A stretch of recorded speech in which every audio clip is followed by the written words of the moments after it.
It wasn't just another American fighter. It was the weapon that would forever destroy Japanese naval aviation. On June 19, 1944, when those dark blue Hellcats dove through our formations with deadly precision, every Japanese pilot in the sky knew the age of the zero was over. The F6F Hellcat didn't just outperform the legendary Mitsubishi A6M0. It hunted it with surgical efficiency. 6.50 caliber Browning machine guns, perfectly harmonized for lethal convergence. Armor plating that made it nearly indestructible. And a massive Pratt & Whitney R-2800 double Wasp engine. 2,000 horsepower driving the Hellcat to 380 miles per hour, climbing over 2,500 feet per minute. What happened that day over the Philippine Sea wasn't a battle. It was an execution. In what American pilots would later call the Great Marianas Turkey Shoot, the Imperial Japanese Navy lost approximately 480 aircraft, while the Americans lost just 33. This is the true story of how the F6F Hellcat became the most successful naval fighter in history, achieving an unprecedented 19-to-1 kill ratio, and how it crushed the once invincible Zero in the most decisive carrier battle ever fought. The road to that day began on June 6, 1944, as Task Force 58 departed Majuro Harbor in the Marshall Islands. It took 5 hours for the last ship to clear the harbor, the largest carrier force ever assembled, sailing for the Marianas. Vice Admiral Mark A.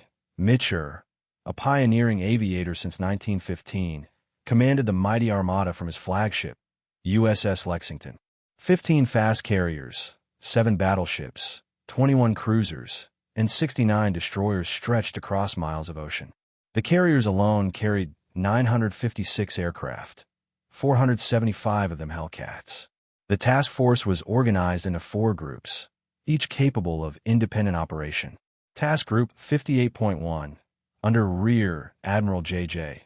Jocko Clark aboard USS Hornet, included Yorktown, Belleau Wood, and Bataan. Task Group 58.2, commanded by Rear Admiral A.E. Montgomery from USS Bunker Hill, included Wasp, Monterey, and Cabot. Task Group 58.3, under Rear Admiral J.W. Reeves aboard USS Enterprise, included Lexington, Princeton, and San Jacinto. Task Group 58.4, commanded by Rear Admiral W.K. Harrell from USS Essex, included Langley and Cowpens. Against this armada, Admiral Gisaburo Ozawa could muster 9 carriers with about 430 aircraft, the so-called First Mobile Fleet. His flagship was the brand-new Taiho, alongside Shokaku and Zuikaku, veterans of Pearl Harbor, and the smaller Junyo, Hayo, Ryoho, Chitose, Chiyoda, and Zuho. But numbers told only part of the story. Most of Ozawa's pilots were raw replacements with less than 100 hours of training. Some had barely 50. Many had never fired their guns in practice due to ammunition shortages. They were flying into combat against American pilots who averaged 300 to 400 hours of flight time, including live gunnery and carrier landing qualifications. On June 11th, Task Force 58 began its assault on the Marianas. Fighter sweeps and bombing raids struck Saipan, Tinian, and Guam. The Japanese were caught off guard. They had expected the next American target to be the Carolines. Only 50 land-based aircraft defended the Marianas. In the first strike alone, 208 Hellcats claimed 86 kills. The systematic destruction of Japanese air power had begun. Commander David McCampbell, leading Air Group 15 from USS Essex, spearheaded these strikes. The 34-year-old from Alabama had once failed his gunnery qualification. His pilots secretly repainted their bullets his color to help him pass. Now, he was about to become the Navy's top ace. When American forces landed on Saipan on June 15th, Admiral Soma Toyota, Commander-in-Chief of the Combined Fleet, activated Operation A-Go, Japan's final gamble for a decisive battle. Every available ship and aircraft was committed. The plan depended on carrier aircraft working with land-based planes from Guam and Tinian, exploiting their longer range. They would strike from beyond American range, land on Guam to refuel, then attack again. But Ozawa underestimated the Americans' edge. Task Force 58's radar could detect raids 150 miles away. Fighter directors in each carrier's Combat Information Center could vector Hellcats precisely to intercept. And the Americans had proximity-fused anti-aircraft shells, still top secret, that shredded any plane that slipped through. Most importantly, the Hellcat had been designed for one purpose: to kill Zeros. The morning of June 19, 1944, began with tense, pre-dawn preparations. In VF-16's ready room aboard USS Lexington, Lieutenant, junior grade, Alexander Vrashu checked his plotting board and gear. Already an ace with 12 victories, Vrashu had once flown as wingman to Edward Butch O'Hare, the Navy's first ace. Now, he was about to have the most extraordinary day of his career. At 7:45 hours, the submarine USS Albacore, commanded by Lieutenant Commander James Blanchard, fired 6 torpedoes at Ozawa's flagship, Taiho. A Japanese pilot, Warrant Officer Seikyo Komatsu, spotted the torpedo wakes and deliberately crashed his aircraft into one to save the carrier. His sacrifice destroyed 1 torpedo, but another struck Taiho near the forward elevator. At first, the damage appeared minor, but ruptured fuel lines began venting deadly vapors throughout the ship. An inexperienced damage control officer made a fatal mistake, opening the ventilation system to clear the fumes. Instead, he spread them through every deck. At 15:32, Taiho erupted in a massive explosion and sank, taking 1,650 men with her. At 8:30, Task Force 58's radar screens came alive. Operators detected the first Japanese strike wave, 69 aircraft approaching at extreme range. Fighter directors instantly went to work. Vector 250, Angels 25. Bogies approaching. Hellcats, already airborne, climbed to intercept. Those on deck scrambled. Commander Charles Brewer, leading VF-15 from USS Essex, was among the first to sight the incoming formation. Tally-ho! Bandits bearing 265, distance 40 miles, Angels 18. The professional killing machine of U.S. naval aviation swung into action. Hellcats from multiple carriers converged on the Japanese formation, guided by radar operators who could see the battle unfold like a map. The Japanese pilots, trained in rigid formation flying, held their lines straight and level. It was their first and fatal mistake. Lieutenant Commander Paul Bucher, commanding VF-16, later said, "They came in perfect formation, like they were on parade. Our guys couldn't believe it. They just stayed there while we shot them to pieces." Commander McCampbell led 12 Hellcats from VF-15 at 25,000 feet when he spotted the enemy below. "I made a high-side run," he later wrote. "Only my starboard guns fired, which threw me into a skid. I recharged, pushed over, and chased my target. When my tracers walked in, the Judy blew apart. The slaughter had begun." McCampbell destroyed 5 Judy dive bombers that morning, then downed 2 more Zeros over Guam that afternoon. 7 kills in a single day. His wingman, Lieutenant Roy Rushing, would later distinguish himself at the Battle of Leyte Gulf. Meanwhile, Lieutenant J.G. Alexander Vrashu had engine trouble. His supercharger failed, limiting his altitude and speed. Falling behind his squadron, he turned back toward the fleet. Near the task force, he spotted a large group of Japanese Judy dive bombers heading straight for the American ships. "They were so thick against the water," Vrashu recalled. "I felt like a kid with a plate of cookies, afraid someone else would take them." In just 8 minutes, firing only 360 rounds, about 10 per gun per kill, Vrashu shot down 6 enemy bombers. His marksmanship was nearly perfect. When he landed on Lexington, still in his flight gear, he held up 6 fingers for photographers. The image of the smiling young ace became iconic, the face of American air supremacy.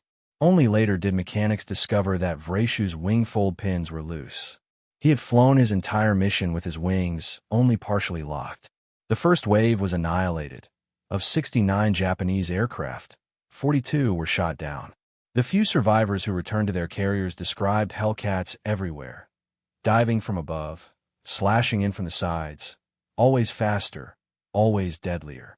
The second wave, 128 aircraft launched at 9 o'clock, fared even worse. By now, every Hellcat in Task Force 58 was either airborne or ready. Fighter directors had perfect radar plots, positioning interceptors precisely. The Japanese flew into a wall of Hellcats at ideal altitude and bearing. Lieutenant Eugene Valencia of VF-9, flying from USS Yorktown, employed his famous mowing machine tactic, a four-plane rotating attack that shredded entire formations. Valencia's division, with James French, Clinton Smith, and Harris Mitchell, became one of the deadliest in the Pacific. They and others like them claimed dozens of victories that morning. VF-1 from Yorktown, led by Commander Smoke Stranahan, claimed 37 Japanese aircraft destroyed. Lieutenant J.G. George Carr shot down 5 in one sortie, becoming an ace in a single day. Hellcats dove from 24,000 feet into the masses of enemy planes 10,000 feet below, their 6 guns blazing. The technical superiority of the Hellcat was overwhelming. A fully loaded Zero weighed just over 5,000 pounds, the Hellcat more than 12,000. That extra weight was armor, protection, and structure. The Zero's pilot sat behind thin aluminum. The Hellcats behind steel plate and bulletproof glass. The Zero's unprotected fuel tanks exploded from a single tracer. The Hellcats sealed themselves upon puncture. Its Pratt & Whitney engine produced 2,000 horsepower, or 2,200 with water injection, nearly double the Zero's Nakajima engine. It could outclimb, outdive, and outrun the Zero at any altitude. And its 6 Brownings, each with 400 rounds, formed a deadly cone of fire that no aircraft could survive. At 10 o'clock hours, the third Japanese strike, 47 aircraft from the carriers Junyo, Hayo, and Ryoho, approached the American task force. They immediately became disoriented, losing formation and navigation. Only 7 aircraft ever made it back. Among them was Lieutenant Zenji Abe, a veteran of Pearl Harbor, one of the few experienced pilots left. After crash landing on Rhode Island when his fuel ran out, he examined his bullet-riddled plane and muttered, "I've never seen so many Grummins in my life." Meanwhile, Commander James Jig Dog Ramage, leading Bombing Squadron 10 from USS Enterprise, watched the Hellcats carve through the sky. "Our fighters really had a field day," he said. "The Japanese came in perfect formation, and our boys just cut them to pieces. It looked like a training exercise, except the targets were real." The fourth wave, 82 aircraft launched around 11 o'clock hours, met the same fate. By now, American pilots almost pitted their opponents. Ensign William Spider Webb of VF-2 recalled, "They were so green. They held formation while being shot at. They didn't even try to dodge. It was impressive and heartbreaking to watch such brave men fly to certain death. But even a massacre had its price." Commander Charles Brewer of VF-15, after downing 3 enemy aircraft, was himself shot down and killed over Guam. His loss reminded everyone that even in a turkey shoot, war was still war. Lieutenant Commander James flatly assumed command of VF-15, continuing the squadron's devastating success. At 11:18, the submarine USS Kavala, commanded by Lieutenant Commander Herman Kostler, fired 6 torpedoes at the carrier Shokaku, a veteran of Pearl Harbor. 3 torpedoes struck home. Moments later, Shokaku, displacing 32,000 tons, erupted in flames and sank with most of her crew. 2 of Japan's newest and largest carriers were now gone. The radar advantage that made this possible cannot be overstated. American SK and SK-2 radar sets could detect incoming raids at 150 miles, giving the fleet 30 to 40 minutes warning. Japanese forces relied solely on visual spotting, often realizing they were under attack only when tracers were already flashing through their formations. Lieutenant Joseph Egger, fighter director aboard USS Lexington, personally guided Hellcats to intercept 35 enemy planes that morning.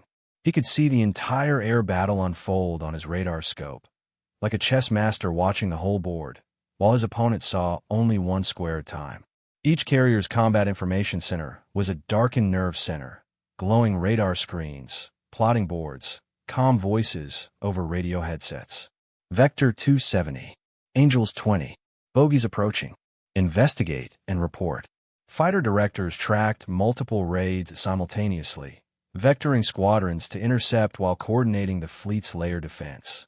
It was modern warfare at its finest. Technology, training, and discipline perfectly synchronized.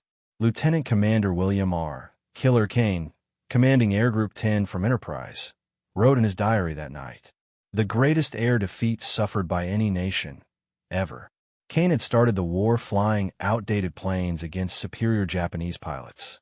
Now he commanded squadrons with the best fighter in the world, flown by superbly trained men, guided by radar controllers who could see everything. By mid-1944, the U.S. Navy's training system had become its secret weapon. New pilots arrived with 300 to 400 flight hours, practiced carrier landings on converted Great Lakes paddle steamers, and fired thousands of live rounds in training. They knew their aircraft intimately. Japan, by contrast, had collapsed under attrition. Early in the war, its elite aviators had 500-plus hours of training. By 1944, replacements arrived with barely 50 to 100 hours total. They were being sent into combat unready, flying obsolete aircraft against seasoned American veterans. The U.S. rotation system multiplied the gap. Combat-proven pilots like Lieutenant Commander John Jimmy Thatch, inventor of the Thatch Weave defensive maneuver, were rotated home to train new recruits, passing on real combat experience. Japan kept its veterans at the front until they were killed. By mid-1944, nearly all Pearl Harbor and Midway aces were dead. The few survivors, like Zenji Abe, were overwhelmed, trying to lead frightened, undertrained boys against an unstoppable enemy. Communication made the difference even clearer. American fighters used reliable VHF radios with standardized commands. Brake right. Blue 2, 0 on your 6. Roger, braking right. Thanks, lad. Japanese radios were notoriously unreliable. Many pilots flew without them to save weight, relying on hand signals impossible to see in combat chaos. By noon, the first phase of the battle was over. Japan had launched 373 carrier aircraft in 4 waves. 346 were destroyed. American losses: 33 planes, 26 aircrew, most from operational accidents, not combat. The Philippine Sea was littered with burning wreckage and oil slicks. Admiral Mark Mitchell, watching from Lexington's bridge, turned to his staff and said quietly, "The Japanese carrier air force is finished. They'll never recover." He was right. Japan had lost not only planes but the irreplaceable pilots who flew them. The carriers could be rebuilt, but the men who gave them meaning were gone. At dawn, June 20th, the ocean was eerily calm. American search planes fanned out over hundreds of miles of open sea, hunting the shattered remnants of Admiral Ozawa's fleet. Hour after hour, they found nothing. Then, at 1540, Lieutenant Robert Nelson from USS Enterprise spotted them, 275 miles west of Task Force 58. 3 carriers, battleships, cruisers, and destroyers scattered across the water. It was extreme range for American aircraft. Launching now meant returning in total darkness, with barely enough fuel to make it home. Admiral Mark Mitchell didn't hesitate. He looked at the map, then at his air operations officer, and said one word that would echo in naval history: launch. At 1624, flight decks across the Pacific erupted in controlled chaos. Catapults slammed, engines roared, and a full 216 aircraft clawed into the sky. 85 Hellcats, 77 dive bombers, 54 torpedo planes. Every pilot knew the odds. They were flying beyond safety range. Many would run out of fuel before returning. But they also knew this was their chance to finish the Japanese fleet once and for all. Commander James Jig Dog Ramage led Bombing Squadron 10 from Enterprise. As they approached the target, the setting sun glared off the ocean. Ahead lay the enemy. Zuikaku, Junyo, Chiyoda, and Hayo, surrounded by destroyers weaving protective patterns through the water. The Japanese launched their few remaining fighters, but they were hopelessly outnumbered. The escorting Hellcats tore them apart before they could reach the bombers.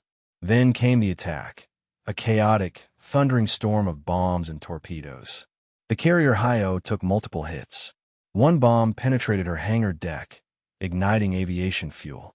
Moments later, she exploded, breaking in two and sinking beneath the waves. Zuikaku was struck several times and left burning fiercely, her decks scorched and twisted. Junyo and Chiyoda were heavily damaged, their flight decks ripped apart. The battleship Haruna was hit by a 1,000-pound bomb, while 2 oilers went down in flames. It was the end of Japan's carrier power. But for the Americans, the real ordeal was only beginning. As the victorious squadrons turned for home, the sky darkened. Fuel gauges dipped toward empty. Radios crackled with desperation. "This is Blue 7. Engine out, going in. Red 3 ditching. Send help." Many pilots were hundreds of miles from their carriers, flying by instinct in the night. Admiral Mitcher faced an impossible choice. Keep the fleet dark and risk losing dozens of pilots to fuel exhaustion, or light up the fleet and risk submarine attack. He made the decision in seconds. Turn on the lights. Every ship in Task Force 58 illuminated. Searchlights pointed skyward. Flight deck lights blazed. Star shells burst over the sea. It was like Times Square floating in the Pacific. From the air, exhausted pilots saw a miracle. Lieutenant Commander John Gray of F-18 later said, "I was down to fumes when I saw those lights. It was the most beautiful sight of my life. I didn't care which carrier it was. I just needed a deck." Planes landed on whatever deck they could find. Some missed and crashed. Others ditched beside the ships and were pulled from the sea by destroyers. Of the 216 aircraft launched, 80 were lost, mostly to fuel starvation. But thanks to Mitcher's gamble, most of the pilots survived. Commander William Kane wrote in his diary that night, "Mitcher took one hell of a risk lighting up the fleet, but he saved a lot of good men." That's the kind of leader you follow anywhere. The Battle of the Philippine Sea was over. In 2 days, Japan had lost 3 carriers, 2 oilers, and around 600 aircraft, including nearly every trained carrier pilot left in its navy. American losses, 123 aircraft, most from fuel exhaustion, not combat. Admiral Mitcher's prediction was now reality. The Japanese carrier air force is gone. It will never come back. The legacy of the Hellcat.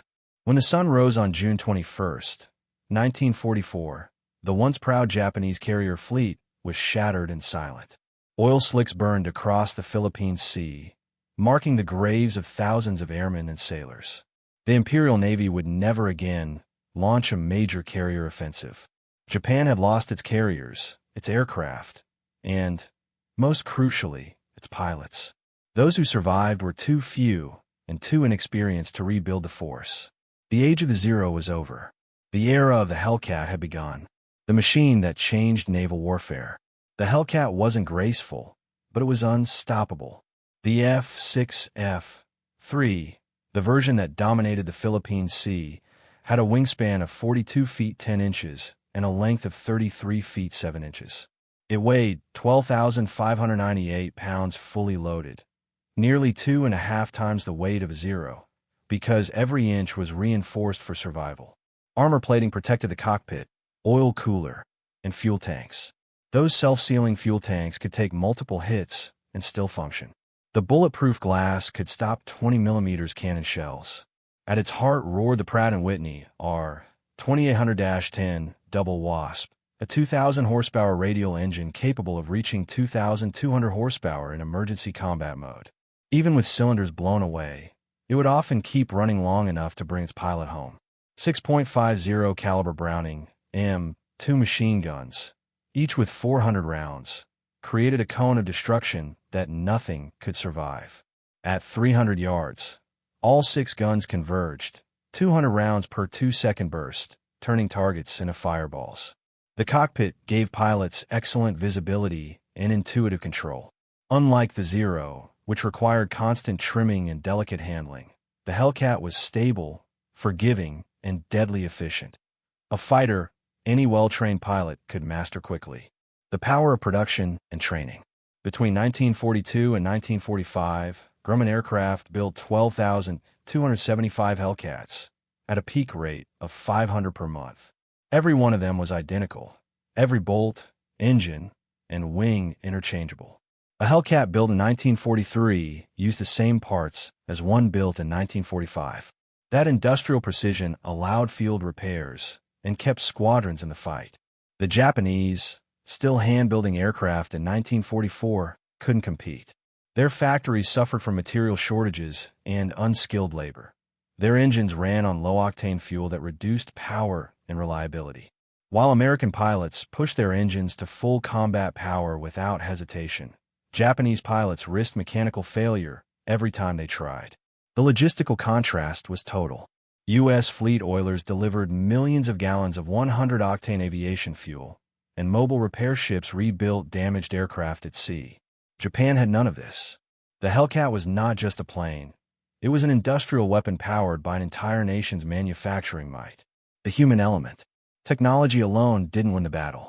The American pilot training system was as decisive as any engine or gun. Pilots logged 300 to 400 hours before combat, practiced carrier landings endlessly, and knew exactly what their aircraft could do. They also knew something else, that if they went down, the Navy would come for them. Rescue submarines, seaplanes, and destroyers scoured the ocean for downed aviators. That promise gave pilots the confidence to fight fearlessly. Japanese pilots had no such assurance. For them, being shot down meant certain death. By 1944, morale was crumbling. Survivors of the Turkey shoot spoke of Hellcats that appeared from nowhere, uncatchable and indestructible. Within months, many would become kamikaze pilots, not out of fanaticism alone, but despair. Results that made history. By war's end, F6F Hellcats destroyed 5,223 enemy aircraft in air-to-air combat, while losing only 270 to enemy planes. An unprecedented kill ratio of 19-1. They flew 66,530 combat sorties, dropped 6,500 tons of bombs, and helped secure every major naval victory from 1943 to 1945. No other naval fighter has ever matched that record. Commander David McCampbell, the Navy's top ace with 34 victories, all in Hellcats, summed it up perfectly. The Hellcat was an honest airplane. It did exactly what you asked it to do. It brought you home. In combat, that's all that matters. The end of an empire. For Japan, the Battle of the Philippine Sea was more than a defeat. It was the collapse of its naval air power.